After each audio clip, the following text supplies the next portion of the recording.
Greetings, happy coders, and welcome to another video. This one actually wasn't planned, but the way that things worked out, it got me thinking about my approach and the way that I work and what it says about that and why I think it's important. Yeah, I was working on the tunnels, the little tunnels on the left and right of the maze, which you can run through and the ghosts chase you. It's a fairly straightforward mechanic, but still somehow it managed to take up 4 or 5 hours of my time trying to figure out the best approach. And it really got me thinking about my sort of attitude to attention to detail and about getting things right and about what I suppose you might say doing what the game really wants you to do, you know? And that isn't always the easiest option. Sometimes it's easy to say, well, that'll do. That works, that's okay, people won't mind, it's only a specky, whatever. Um, but, you know, I kind of take the view that whatever you decide to do, if you're going to do it, then you should do it well. You should do it to the best of your ability, and you should push yourself to achieve the best that you can do, at least, right? And whether it's a silly computer from 40 years ago or your job in real life and the relationships you have with people and everything like that, I always think you should do your best work. Do you have the best attitude, have a positive attitude, and I think it's an important philosophy. So I decided, why not make a little video just to show that as a little example here about why I think it's important and I think useful as well for coders and for people in general, maybe. But anyway, I digress. Let me get onto the code and I'll talk about it. So we're looking at the tunnel here, right? So let me just go to ZX Paintbrush and I can kind of zoom in, and this is the old tunnel, right? Now, the way that this worked is actually pretty straightforward. I won't take away the attributes here, right? So what I did is this square here, if I can just highlight it, I think I can. Yep. So what I did is I just painted that black, right? Sorry, the zoom on ZX Paintbrush is a little bit eccentric. I just painted black, 0, 0 attributes, right? And that means that when a sprite goes in there, right? So, for example, right, we'll get this ghost out of here and just drag them in to there, right? Like that, okay? So you can see now, I'll just put the colors. Just put the color in there as well, just a second. Yeah. It's a bit fiddly, right? Okay, there we go. Yep, that'll do. Okay. Just take that highlight away so that it's clearer. Yep, that'll do. Okay, so there it is. It's going out of the maze. And then what I do is I just set the ink like that and the paper as well. So this is obviously not done in ZX Paintbrush, but in code, so that this square would be black, right? So then, as you can see, ghost goes invisible. It's still there, as you can see underneath. But what that means is that you can use the same drawing routine. You don't need to do anything fancy. It will literally just slide out of view and come out the other side, and it will have a nice smooth transition. And that was fine, and I thought that was fine anyway. I thought that was enough. I did that for Pacman and it was fine. And then I did it with the ghosts, and initially that also seemed okay. And then I started thinking about it a little bit, and it started to bother me because it was already bothering me that this here didn't line up, right? So the real actual maze, the tunnel exit, should line up exactly with the outside part of the maze here, right? So aesthetically, it was already bothering me because really it should look like this, right? But an aesthetic difference you can kind of live with, I think, sometimes, if you can't quite get it. But then I got to thinking, I'm trying to make as close to the arcade as I can. And I've got a maze, and I've spent a long time, both myself and Andy was helping me as well, to get this maze that is as close to the arcade maze as I think any version has been. So, do I really want to compromise on that little bit there? So I thought, okay, well maybe I can do something a little bit different. Maybe I can extend the tunnel out a little bit further. Let me see if I can bring that one up. Okay, so yeah, we don't need to save that, do we? So, okay, so what I did, I tried that and I extended it out. But as you can see, if you look at the attributes, right, it doesn't line up because that, of course, is designed to match these um, so that these pills line up in between, and that's how you avoid the attribute clash, right? And still have the correct number of pills and everything. So that's why that has to be that way. You can't change it. And it means that this of course, is out of alignment. Now, if I made it longer, then obviously that gives you something, because it did feel like it was a bit too short. So now it's a little bit longer. But there's a couple of problems with that as well. First of all, it meant I had to change the side art, right, and push it outwards. So we lost a little bit of detail. This now overlaps. That is an aesthetic problem and one I could probably live with. But again, you know, it's like the three bears in Goldilocks, isn't it? This one's too long, the other one's too short. Neither of them are just right. And perhaps you kind of feel I'm being a bit pedantic, but in terms of the game, the length of this tunnel is important because you try to escape from the ghosts. The ghosts get slowed down quite a bit. If you have a short tunnel, you won't get much of an escape. And if it's too long, the escape will be too much. And this thing was very precisely designed. And obviously, I want to kind of honor and sort of respect Toru Iwatani's original design as well in recreating this. And so I started to think, well, you know, maybe I'm going to have to sort of sorry, I just didn't switch on the attributes there. Maybe I'm going to have to kind of bite the bullet and come up with a way that this would work, you know, without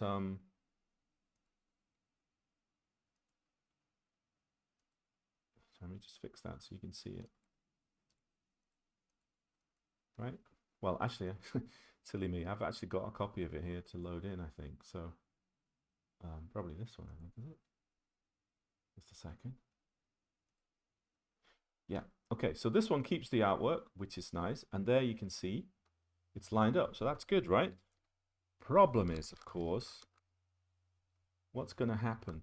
There are several problems here. And I thought this was going to be, you know, not too tricky. But as it turned out, a little more complex than I anticipated. And I'll explain to you the reasons for that, right? So, first of all, can you imagine this ghost is kind of trundling along, okay, and gets to this point? What needs to happen is this ghost needs to move out of here and go all the way out to this point here before it reappears at the other side, right? That's if you want a perfectly smooth transition.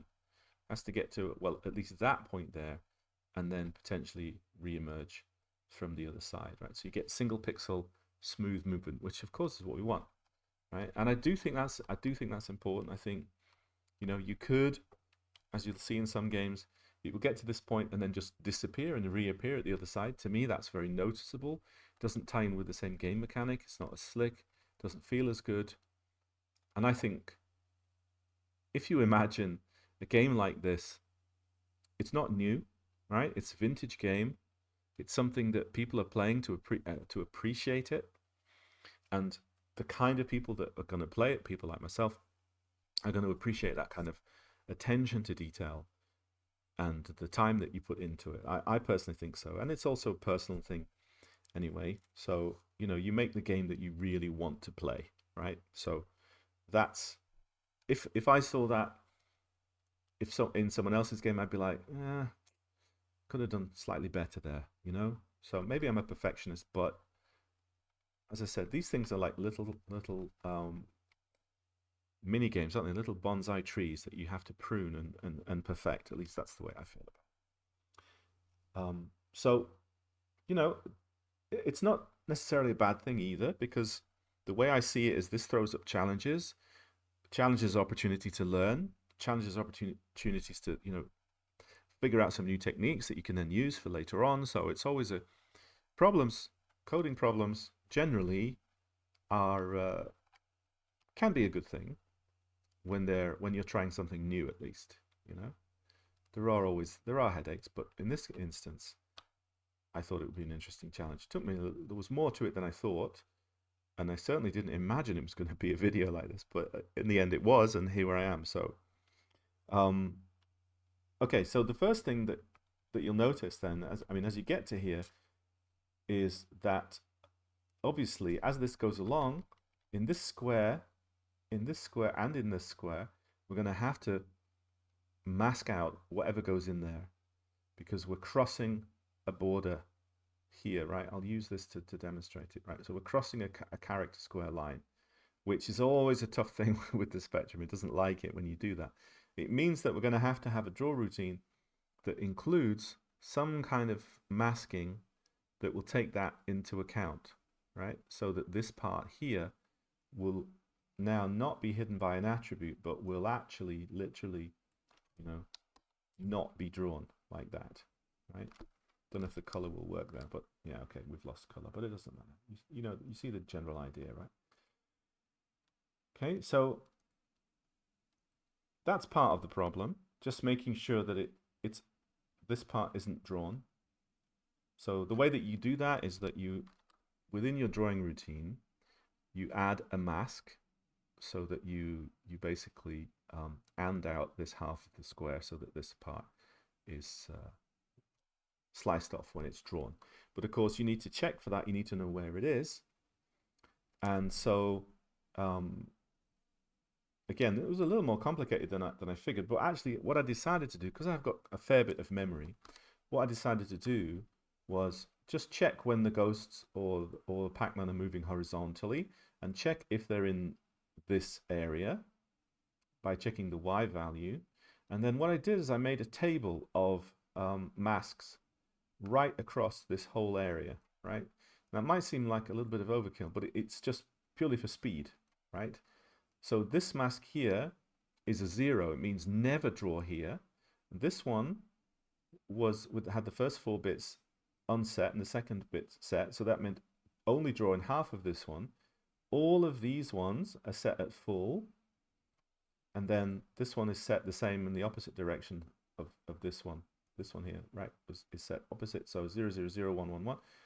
Sorry, reverse 1, 1, 1, 0, 0, 0, so that it basically cuts off anything that goes out of that area, right? And then what that means is that I can use a lookup table. All I do is I just read the Pacman's location when he's in this lineup here, and just read it straight off a table and mask it. Yeah. Now I could check for position here. So I mean, but you see there's several different positions where this mask can apply across 1, 2, or even possibly that third space, right? So it just made it easier to literally just look it up, and I knew that I had the time to do that with this scenario, because fortunately this is in the middle of the screen. So even if it does add a little bit to the timer when it's active, it's only going to act on the middle section of the screen, and the raster beam won't be there yet, right? So you know that you can do it safely, so you don't have to worry too much about how much time it's going to take, because it's literally only doing something when you know something's in the middle of the screen, and when it's not there, it won't do it. So therefore, it won't run that routine when you're up here somewhere. So that's all good, right? So that was part of the thinking as well. So that was a fairly easy thing to do, and that worked out okay. The second problem I had then was with the attributes, because what was happening, again, I got a very fast routine which just draws and undraws the graphic. So obviously in this example, the pixels are taken care of. They don't need to be undrawn because they haven't been drawn. But then I have a routine for the color, And what happens when you've got this, when you get this ghost going into the section? I'm just seeing if I can rewind far enough. I'm not sure I can. No, maybe not. Will it let me? No. Okay. Well, easy enough to grab another ghost and just show you, right? So the problem that you've got, this is where it starts to become a little more tricky. Sorry, just need to, let me just clear that space. Throw this one in. Right. Okay. So here's your ghost moving along. This, da da da da da. Right. Okay. Now, but what we know is we need to draw it in here, and immediately you can see that when we're drawing this ghost here, it's going into this background, and this is a background tile, right? This is not part of the play space. See, the play space is limited to that area there, right? So the background buffer where that I use to redraw, to when things are masked and to restore things, it's gone outside of it, right? And so that is a little bit of a complication. And the second complication is that it also reads the attributes here, and if it reads an attribute that is not white, which is the whole maze, then it will think that it can't move there, and this ghost would then feel that it couldn't move here, and then immediately decide to do the only thing that it can do when it has no choice, which is to go up, right? So, you might say, well, why don't you set it to move left then? But then that wouldn't work on this side, would it? So what I needed to do effectively is, as I said, it became quite complicated. So,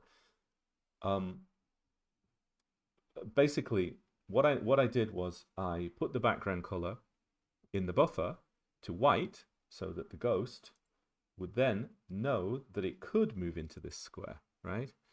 But then when I set that background color to white, what happens is that the undraw routine that restores the background will restore that color to what it thinks was the color, and it will restore it to white because it's now been set to white so that the ghost can pass through. I hope that makes sense. So what will happen is when the ghost passes through and it's undrawn, then these two pixels will turn white because the background buffer is used not only for telling the sprite if it can pass through, but also for its color, right? So that was another headache, right? So I tried various things to do this, and in the end, sometimes brute force is the best option. And all I did in the end was, after the sprites are drawn, I literally just redrew this little bit of background here, these two here, and these two here.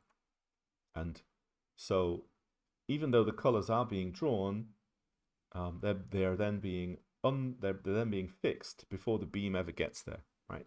So sometimes the simplest solution is the best. I tried a few other sort of slightly what you might call more elegant things, but in the end, it became very clear that was the obvious solution. So, yeah, it was a lot more complicated than I originally anticipated, and took a fair bit of working out, really. I'm not going to lie, I restarted several times because I just went down the wrong paths, much like Pacman sometimes can, I tried this and then tried this and then, go back to the drawing board, start again. Sometimes, you have to swallow your pride and just say, yeah, this is a rabbit hole, or this is a dead end. Turn back, rewind. Sometimes it means scrapping an hour, 2 hours of code, but sometimes you got to do it, And that's another lesson, really, because you always have to do what the game wants you to do, right? The game wants to be the best version of itself, right? As cheesy as that may sound, that's what it wants. You're making this for people to enjoy. You're making it for your own pride, for your own pleasure. So, of course, you have to always stick to that, right? As much as you can. So that at the end of the day, when you walk away, it might not be the best game in the world. It doesn't have to be the best game in the world, but it does have to be the best game that you could make at the time, That I think is a really important. I think it's a really important lesson in life generally. As much as you can, do your best, and That's why I think that's important. So anyway, philosophy aside, I did manage to get it all working in the end, and I figured, you know what, it was a pain in the backside, but I did learn some new techniques from it, a few little tricks, things that I hadn't considered, just to do with the way that masking works and the way that various little tricks you can do. So that was really good, and of course we got a vaguely interesting video out of it as well, haven't we? So that's also good. And now, and of course, finally, we have a even more accurate Pacman maze than we had before, which now works properly with all of the ghosts going through the maze at the right speed, through the tunnels at the right speed, and Pacman and everything. And it's a lovely, smooth transition. And I hope that you agree that it's it's worth the effort, because I definitely think it is. And let's just have a little play. I think turn the sound off, yeah. But you can have a look and see that it really is. See, we're still there. But if you see now, look, the way that the Pac-Man goes through, it's really so much like the arcade. It's exactly the same maze. And let me just try and invite a ghost in. You can see the red ghost there slows down, comes out, and speeds up, and does everything that they should. Can't do anything about the attribute clash, but I'm not a miracle worker. I'm a coder, not a miracle worker. Anyway, guys, that's that. I thought I'd have made more progress on this by now. I last night I started on this. I thought, oh, I'm a bit tired. I'll just spend half an hour working on the tunnels, and little did I know that it would take me till the next day, 3 or 4 hours of work, and still not quite there. But finally, it does work, and I can think about what to do next. All right. So here endeth the lesson, a pretty useful one. I hope you'll agree. And I'll hopefully be back soon with more of this. And in the meantime, look after yourselves. And as always, happy coding. Bye bye.